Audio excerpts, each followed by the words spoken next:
Okay, let's talk about this. Di parte ng BICAM ang House Speaker, bakit siya kinasuhan? Kinwestiyon ni Taguig City Representative Pami Zamora ang pagkakasama ni House Speaker Martin Romualdez sa mga kinasuhan ng GRAP kaugnay ng umano'y irregularidad sa 2025 national budget. Gayong hindi naman miyembro ng Budget Bicameral Conference Committee si Romualdez. At malinaw naman na hindi nagkaroon ng problema sa House of Representatives. Maayos at detalyado ang sinabi na ang binawasan ay ang DPWH at ang naging prioridad ay ang edukasyon at ang PhilHealth. Pero nang ito ay dalhin sa Senado, parang binago na imbis bawasan ang DPWH lalo pang dumoble o nadagdagan. Kung ang naging prioritize ng House of Representatives ay ang edukasyon at ang PhilHealth, pagdating sa Senado, ang edukasyon at ang PhilHealth ang binawasan at idinagdag sa DPWH. Sino ang dapat sisihin at sino ang may kontrol? At ito na nga, siksik sa ham and cheese. Escudero insert 142 billion in 2025 budget. So bakit kung anti-corrupt yung mga DDS na yan, bakit hindi nila paimbestigahan yung mga involved at permado?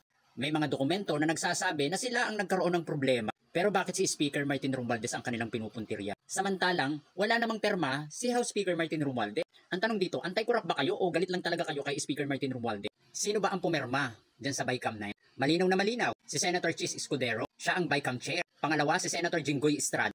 Pangatlo, si Senator Win Gatchalian. Si Senator Cynthia Villar. Si Senator Grace Poe. Bakit kung talagang kayo ay anti-corrupt? Bakit yung hindi permado ang idinimanda nyo? Nakakapagtaka yan.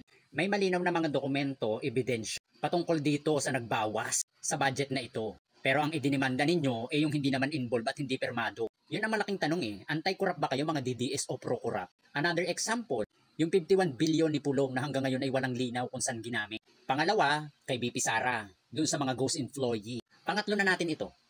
Kaya kayo mga DDS, kundinahin nyo naman ito kung talagang kayo ay anti-corrupt. Kasi obvious naman eh. Walang DDS na nag-content dito sa limang ito eh. Lalong-lalo na kay Chis Escudero. Talagang pinapangatawanan ninyo ang pagiging konsentidor. Konsentidor dahil syempre wala naman kayong kinukundina doon sa mga taong involved talaga eh. May mga ebidensya, may mga testigo, may mga dokumento na itong mga ito ang may pagkakamali. So ngayon, bakit hindi nyo sila kinukundina? Bakit ang kinukundina nyo at ipinagpipilitan nyo yung taong hindi naman pumabor dito? Ipakita nyo naman na talagang anti-corrupt kayo at hindi pro-corrupt. Yan ba yung sinasabi nyong pagmamahal nyo kay Duterte? Na yung mga tao na nagmamanipula ng mga batas at budget, hindi nyo kinukundina dahil sila ay mga pro-Duterte? Ganun ba yun? Kampi-kampihan na lang. Ang pinag-uusapan dito ay para sa taong bayan ha, hindi para sa mga Duterte.